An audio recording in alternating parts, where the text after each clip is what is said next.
Chris Mackowski of Emerging Civil War for the American Battlefield Trust. We're celebrating the 160th anniversary of the Battle of Chancellorsville, and we are at kind of the heart of the battlefield here. This is an area known as Fairview, and we can see just a fair view of the battlefield from here, which is one reason why it's an appropriate spot for us to be here today. We've got all sorts of guests that we're going to be bringing on here. We're glad to have you with us. Make sure you let your friends know that you're watching, although of course most of you are probably watching at work right now and pretending that you're working.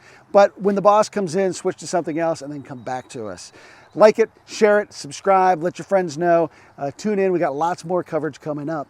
If we take a look at what we're kind of able to see in this fair view around us. In a previous video, we were at a place called Hazel Grove. That's off to my right.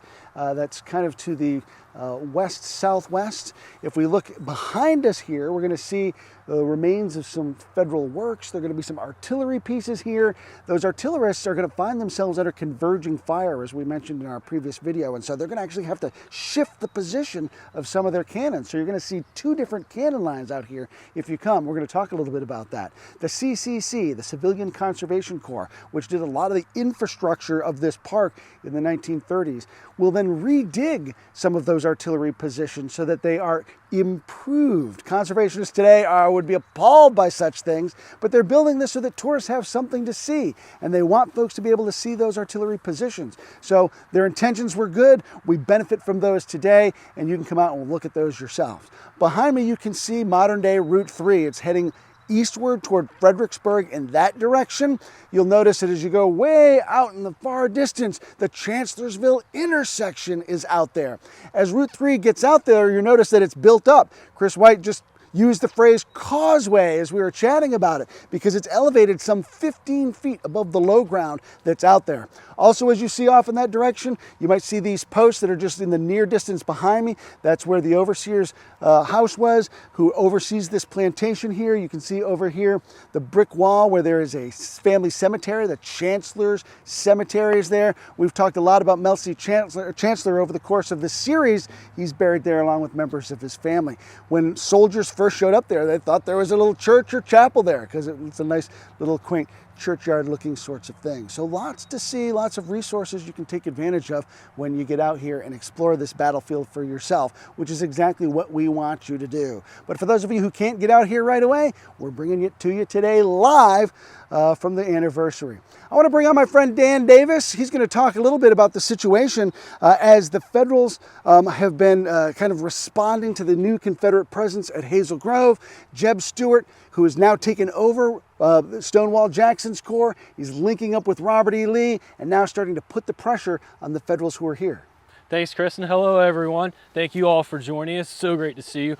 Now, as Chris mentioned, after Stonewall Jackson is wounded on the night of May 2nd, 1863, and as we've talked about in other videos, go back and check out those videos on our YouTube channel, Jeb Stuart is going to ascend to command of Jackson's corps. And we were talking a little bit about off camera, Stuart's tactics on the morning of May the 3rd. Stuart knows that he cannot push off to the north. He knows the Union First Corps under John Reynolds is up to the north, off to the Union right. He himself has ridden to Ely's Ford the night before and encountered Union cavalry on the north bank of the Rapidan River just across the river from him. And so he's not going to really send troops off to the north.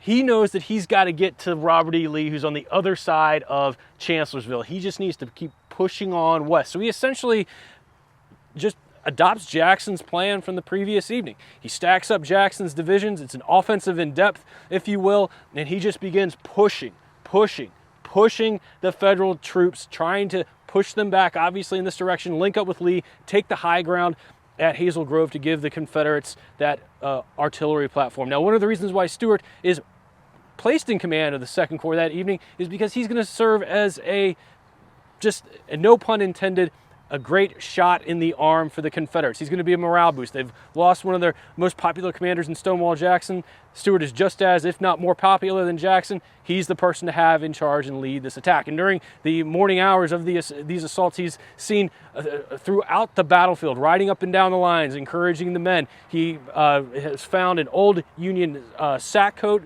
an officer's coat that he has worn. He's wrapped a sash around himself. So he is a very prominent figure out here during the battlefield, and he will eventually be able to not only take the high ground at Hazel Grove, but link up with the rest of Lee's army and begin to squeeze the Federals back toward the Chancellorsville crossroads, which is just over my shoulder. Now, you could probably make a pretty good argument that following this battle, there's a vacancy, obviously, in the Confederate High Command. Jackson's Second Corps is without a commander. Stuart has, arguably, you can make the argument one way or the other, he's performed rather well here at Chancellorsville. Should Stuart have ascended to command the Second Corps permanently? I'll throw that out to you all, but I will offer up, though, that Jeb Stuart is much too valuable of an intelligence officer, of a cavalry commander for Lee to put into an infantry position. Chris? And yes, ladies and gentlemen, Dan did just say a shot in the arm as he's talking about Stonewall Jackson. Thank you, Dan. What's one thing a cavalry commander knows how to do? Charge. And so Stuart sends his guys in these straight-in attacks. It's rather uncreative, but it is determined, it is intense. To talk about one of those attacks, I'm going to bring on Tim Talbott from the Central Virginia Battlefield Trust, who's going to tell us about the encounter of the Stonewall Brigade. Thanks, Chris. So we've been taking really a big picture view of most of the fighting here at Chancellorsville. We're going to take a little bit, just for a few minutes, a close look in, microscopic view of one of the famous units that are going to be fighting in this battle, the Stonewall Brigade. As part of Jackson's Second Corps, they're going to be, along with all their comrades, making that big, long flank march on May 2nd. And unfortunately, well, maybe not unfortunately, they're not going to be participating in the flank attack. They're actually going to be held detached from the main units and holding part of the Orange Plank Road there while the rest of their comrades route the 11th Corps. But they are going to follow in behind the rest of their comrades, the other units, divisions, and brigades of the 2nd Corps on May 2nd. And after Jackson's wounded and night falls and things start bogging down, they're going to be looking for a place to camp, and their camp's actually going to be moved a couple of times. And along that flank route march, of course, there's going to be places where the 11th Corps had hold up and fight. And where the Stonewall Brigade camps that night is actually one of the pieces of property that CVBT right now is currently trying to campaign to save. But during the night, they finally find a place to bed down. They get some food, they get a little bit of rest, but when morning comes around, they're going to be in the second wave of attacks. The first wave of attacks is going to be Henry Heath's division. They're going to make attacks. General James Lane's brigade is going to take heavy casualties. General Samuel McGowan's brigade is going to take heavy casualties. McGowan's actually going to be wounded himself. James Lane is going to lose his brother killed in this fight. So they're going to see some really hard action against the mainly 12th Corps that they're going to run into here. The second attack is going to be led by Raleigh Colston's division, and Stonewall Brigade is part of Colston's division. As they come forward, basically paralleling the Orange Turnpike over here to my right, they're going to run into some improvised Union earthworks that have been abandoned. And behind those are some of General McGowan's men who have seen some pretty rough combat that day, and they refuse to go forward. So the Virginians tell the South Carolinians, let us through and we'll show you how to clear a Federal line. And they go over top of the South Carolinians and make a charge, go about 100 yards in front of them, and they're going to receive some terrible fire. The 4th, Virginia is going to get a little bit separated from the unit, causing a hole, making it hard for them to keep their power together, and going to have a real strong stand-up fight, particularly with Thomas Ruger's brigade from the 12th Corps. Eventually, the Stonewall Brigade is going to fall back to those earthworks back with the South Carolinians, probably eating a little bit of crow. But during that fight that they've had there, they're going to be losing, according to one historian's estimate, about 494 soldiers. That's about 33%, or a third of their men there in that fight alone. It's going to be their largest loss of the Civil War here at Chancellorsville. So it shows you what one unit is facing. The next wave of attack is going to come with Robert Rhodes's division, particularly Stephen Ramser's men of his brigade are going to do a fantastic job. The Stonewall Brigade is going to come in right behind them and start clearing this position out. And, you know, when you talk about the casualties that the brigade suffers, among them is their commander, Elijah Frank Bull Paxton, a friend of Jackson's from back home in Lexington. That's who's right. Be one of a succession of commanders who will get either killed or wounded or transferred out. Taking temporary command is the 5th Virginia's John Funk. Very good. I'm going to bring Don Pfanz here in a second to talk about these casualties. Tim mentioned Sam McGowan gets wounded, and I think it's more easy to say which battles did McGowan not get wounded at than those that he did. He's one of the Civil War's great bullet magnets. Don Pfanz, former historian here at Fredericksburg and Spotsylvania National Military Park. These are stunning casualties that result from Stuart's attacks. Tell me about that. Yeah, Stuart's attacks, it's well known that frontal attacks are very costly. Sometimes they're necessary, but they always result in large casualty numbers, especially when you're attacking an entrenched position, which is what's happening here. And in this case, Jeb Stuart is attacking frontally not only once, but he's got 3 divisions, all making frontal assaults. So this is going to be a very, very bloody attack from the Confederate standpoint, and also, of course, from the Union standpoint as well, because they're having to fend off these attacks. The ground over here to my right, it's just woodland today, and as you drive past it, as people do every day here by the thousands, nobody appreciates what happened in those woods. But those woods may be some of the bloodiest ground in America, because during the battle, Union and Confederate soldiers surged back and forth through that ground for 4 hours' time. We've heard how this was possibly the second greatest number of casualties on any day of the Civil War after Antietam. But Antietam took place over a full day's time. This is taking place primarily between 6 a.m. and 10 a.m., over a 4-hour time. So when you consider that, in some ways this is even bloodier than the Battle of Antietam. And one of the reasons it's so bloody is not only the repeated infantry attacks, but also the artillery. There's lots of cannon in play here, particularly behind me here at Fairview. And when you read the accounts of the soldiers here, one thing they talk about is just the horror of the artillery fire and the shells exploding around them, trees coming down. Some soldiers talk about shells exploding nearby and looking around and seeing all their friends dead except for them. The artillery casualties here were just tremendous. And it's no surprise that probably the 2 highest brigades as far as casualties were concerned here were Dorsey Pender and James Lane, both of whom were just on either side of the Orange Turnpike right behind me here. So artillery fire together with just the repeated infantry assaults made this just a horrifically bloody battle.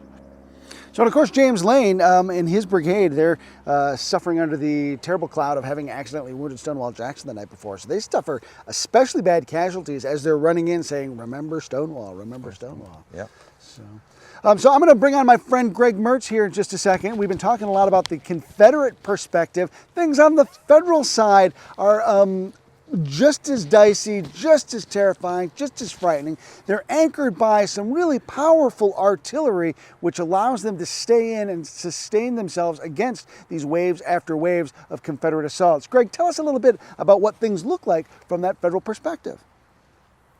Sure. When you come out here to visit Fairview on your own, you're going to see some of the remains of the Civil War entrenchments that were utilized by the artillerymen. Over here are some earthworks that are oriented to the south. That's the direction that the Federal Army was facing before Jackson launched his flank attack. After the attack, they have to shift their works and build a new set that are facing predominantly west. So there were some 34 artillery pieces that the Union Army set up here at Fairview. Because of the Confederates, we've heard several times now about the waves that are coming at them, wave after wave. One of the advantages of taking the offensive is that you can pick the point in which you are attacking. And again, the Confederates are the ones on the offensive in this battle. When you're on the defensive, you need to kind of be ready everywhere. So, for the particular men lined up here at Fairview, there were, again, wave after wave after wave of Confederates coming toward them. And the ammunition chest of these men get a little bit lower and a little bit lower and a little bit lower after each of these. Why doesn't the Union Army, that is such a powerful force and is well supplied, why do these troops not get ammunition up to the front? Joseph Hooker at one point is said to have claimed when somebody asked for ammunition, he said, "I can't make ammunition." Another issue is the man in charge of the artillery, Henry J. Hunt. Many people that are aware of him at Gettysburg and the way in which he very wisely gave instructions to his artillerymen. Well, he, at this phase under Joseph Hooker, is in more of an advisory capacity rather than an actual line officer. So he is really unable to help either. So as these units get lower on ammunition, also as was discussed, some of these last Confederate attacks now start to curl around the edges of this artillery line. And once they are repulsed, when the third wave of Confederates are repulsed, these Union forces feel that they cannot hold on here any longer. Ammunition is low. If the Confederates are able to get as close as they were under the last attack or further, the men might have their guns captured. So it's somewhere around probably 9:30 or so in the morning, these units decide that they must pull back, retreat across the field toward the Chancellorsville Inn. Now, we talk a lot, Greg, about the difference that a single person can make. And here we can see the absence of Henry Hunt, unable to be here to get supplies where they need to be. And it's something we don't think about, but there are huge ramifications for that. Yeah, absolutely. Now, when we talk about personality clashes, Hooker and Hunt have some of those issues themselves. And that's one reason why Hunt's sort of backlisted here, correct? Yeah, absolutely. Yeah, so we're going to talk a little bit more about some of the specifics as we get into kind of a micro-tactical action. I'm going to bring in Sarah Kay Bierle as we talk kind of on this larger level with the artillery. Let's take a look at a specific story. Just kind of, Tim brought the lens in for us with the Stonewall Brigade. Sarah's going to bring the lens in for us with the Federal Artillery. Thanks, Chris. And the story that I want to emphasize today involves Lieutenant Justin E. Dimmick. Now, when we think of Justin Dimmick, perhaps you've read about him before, unlikely leadership might be a couple words that come to mind. This young man is kicked out of West Point 2 times. So there's some questions going on. What is happening? How does he even manage to graduate from West Point? And what happens to him here at the Battle of Chancellorsville? So to back up just a little bit, to give the background on young Justin, his father, whose name is also Justin Dimmick, is a Mexican-American War hero. He's associated with the 1st U.S. Artillery, and Dad is going to use influence for his son, getting him into West Point. Justin doesn't seem to want to be there. He doesn't want to study. There are numerous records of him climbing out the barracks window so he could go have a night of drinking and carousing at the local tavern. So he gets lots of demerits. He's in lots of trouble. One of the final straws is he hurls a book across the classroom in ethics class and basically tells the professor that this is not worth studying, breaks a window, gets kicked out of West Point. Dad helps him get back into the military academy. He stacks up more demerits, gets into more trouble, gets kicked out a second time. It's not looking good for Justin. Dad gets him back in. He graduates with the class of June 1861. And then it's time to try to see if he can reform his reputation. So he works as a staff officer for a little bit in the early months of the Civil War. By the time we get to May 1863, his name is now going to be associated with the 1st U.S. Artillery. And he's going to kind of redeem his name, if you will, here at Chancellorsville. So here he's in command of Battery H. And they're going to be taking position on the Orange Turnpike itself, the road behind me where you might see the traffic going. They're going to roll into position, be here on May 2nd. Their guns from their battery are actually going to be firing some of the shells that are causing trouble when they're trying to evacuate Stonewall Jackson after he's been wounded. So creating that artillery inferno, if you will, that's going in on the North Carolinians and as they're trying to remove Jackson from the field. Dawn of May 3rd, 1863, Justin Dimmick, lieutenant, is in command of this battery. And if you think about putting artillery guns on a road, that's a very exposed position. So you've heard our other historians talking about just the sheer amount of fire coming into this area. And out on a road, if you've got guns out there, they have very little protection. And that's the position that Dimmick is placed in. He's going to stay with his battery. And in numerous official records and other writings, both his peers and superior officers are going to talk about his courage, his dedication, his commitment to the battery here at Chancellorsville. So he's beginning to redeem that reputation. People aren't saying, oh, that was the kid that got kicked out of West Point twice and his dad bailed him out. No, they're seeing him as a young officer standing on his own in this fight. It's not going to end well for Lieutenant Dimmick, though. As his battery is being ordered to withdraw from their exposed position, the infantry that was supposed to be supporting them has been forced back by this artillery fire, by coming Confederate attacks. So the Union infantry is falling back, putting his battery in an exposed position, and he's going to be ordered to start falling back. And as he is carrying out those orders, he'll be wounded in the foot. Now he manages to hide that wound from his men, and they continue to withdraw.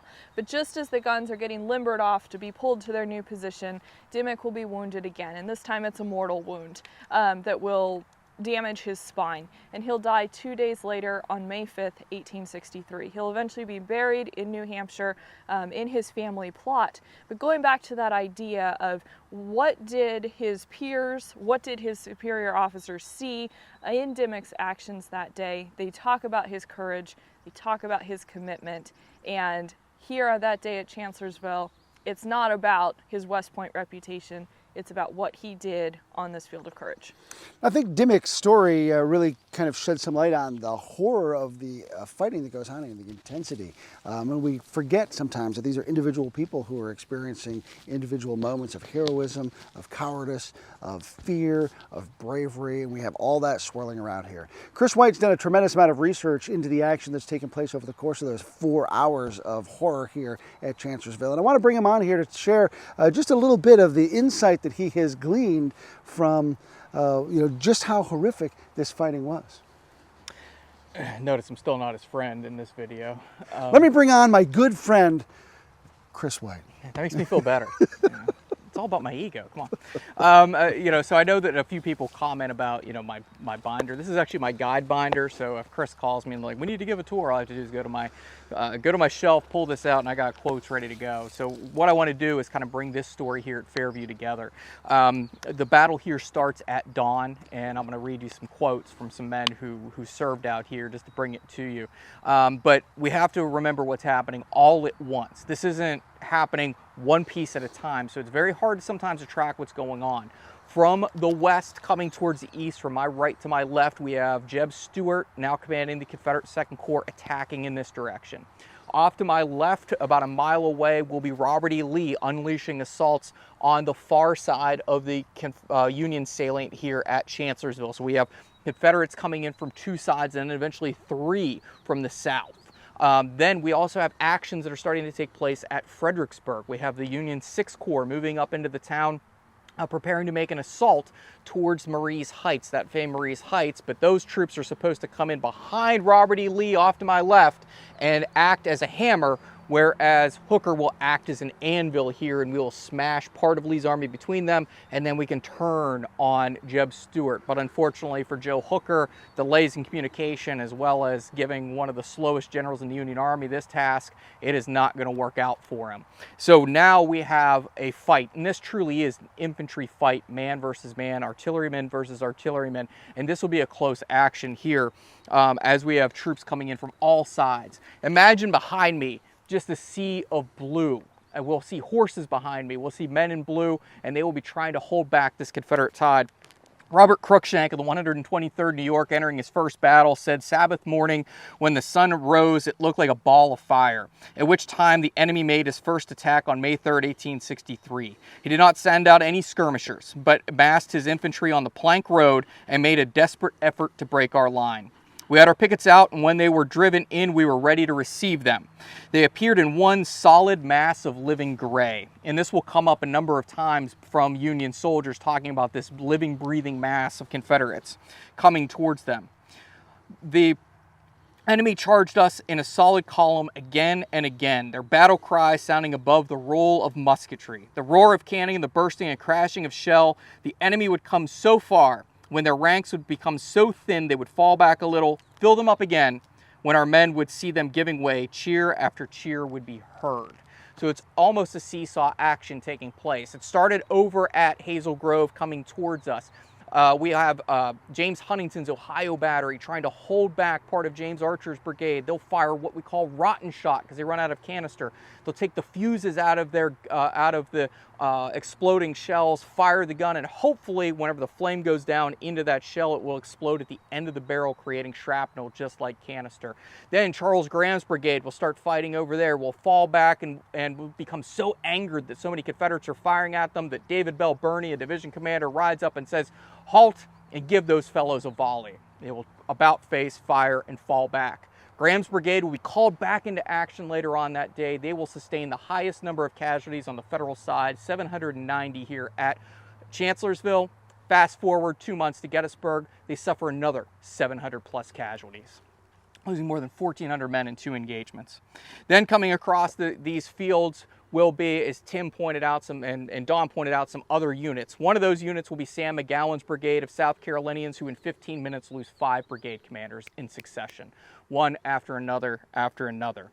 Then coming across the field will be those men of, they'll be the men of a brigade that will eventually be commanded by Edward T.H. Warren, who will be mistaken for the Stonewall Brigade later on as men who go forward and are thrown back.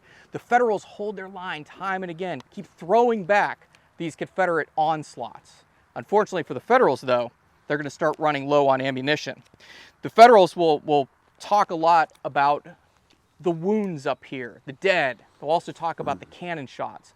And what has struck me is how many cannonballs have been flying in here and men could see them coming towards them.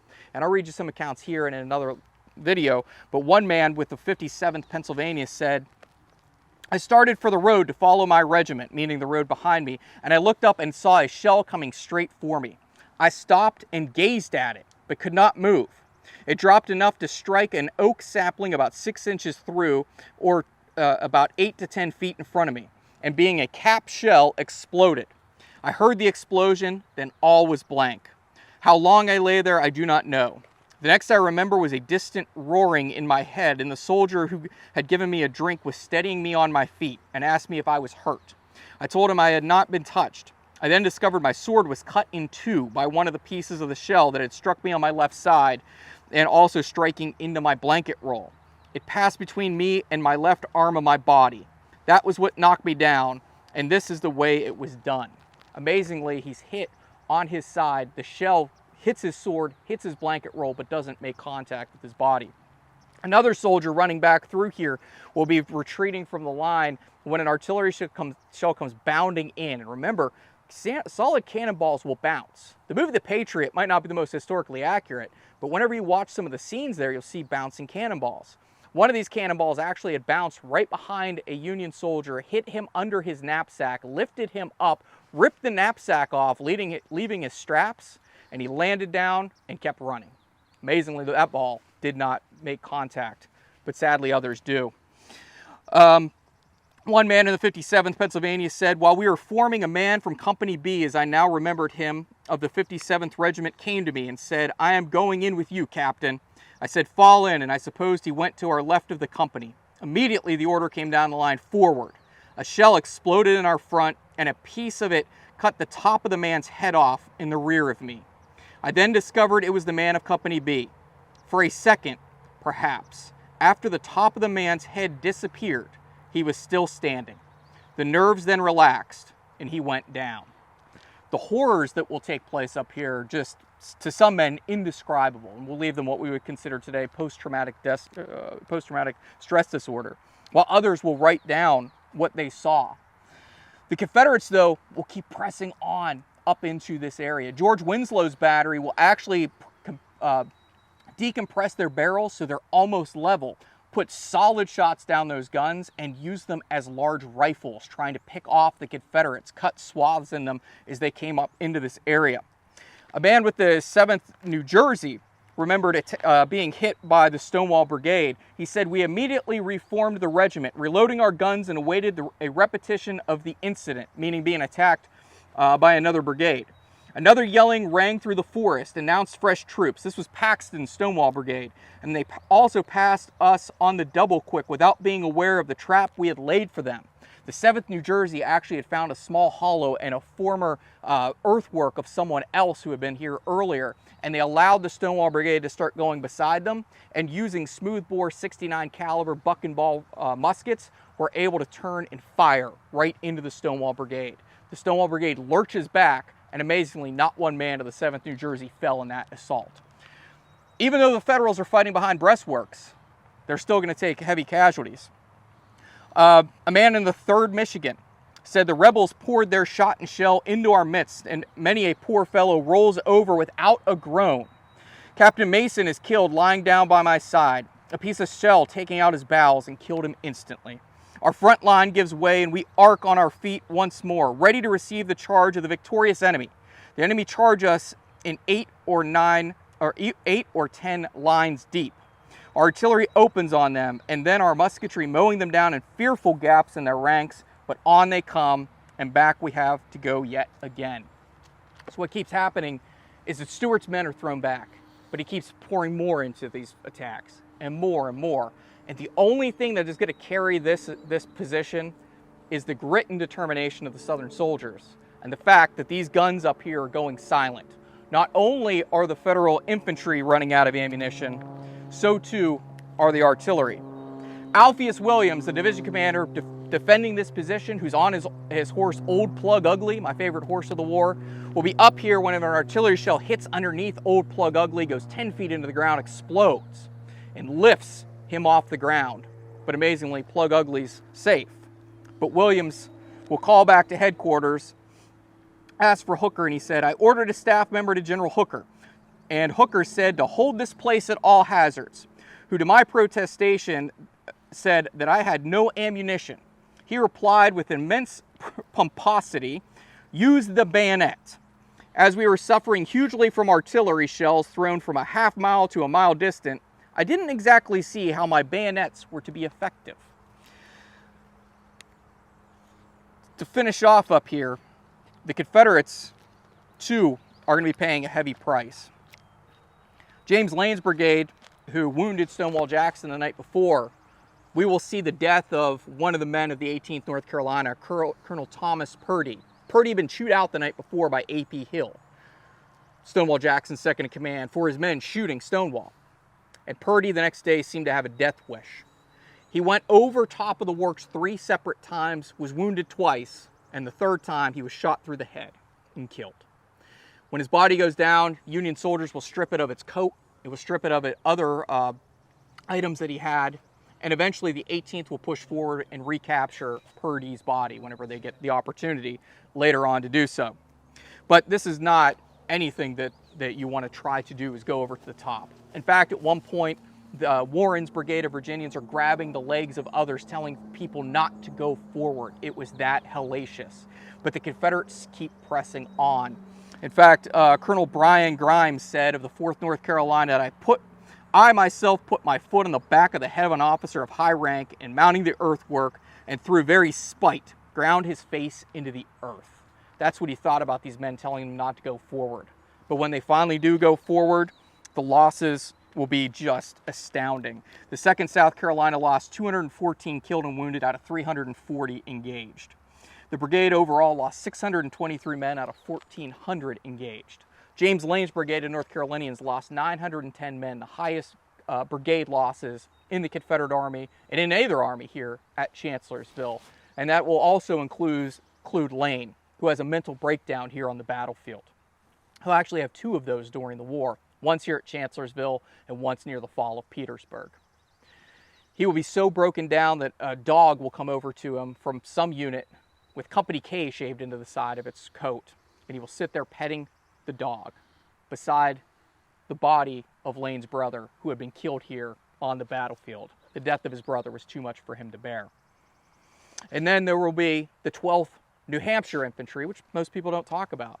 They take the highest regimental loss of any regiment on the field, nearly 320 men out here at Chancellorsville. Battery by battery will lose commander after commander. Lieutenant Charles Atwell of Knapp's battery goes down. Robert Hampton of Hampton's battery is mortally wounded. And the losses out here just keep creeping up.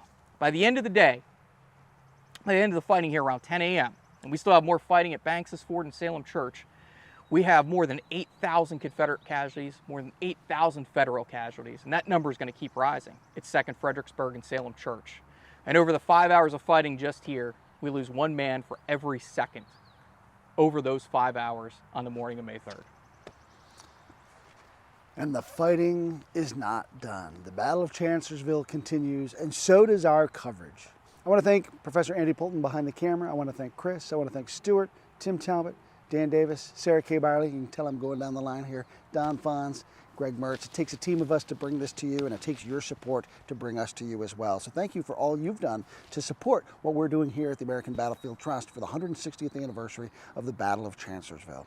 I'm Chris Mackowski. Thanks so much for being with us. Share, like, let your friends know. We've got more coverage coming up. Thanks for all you do to support battlefield preservation and education.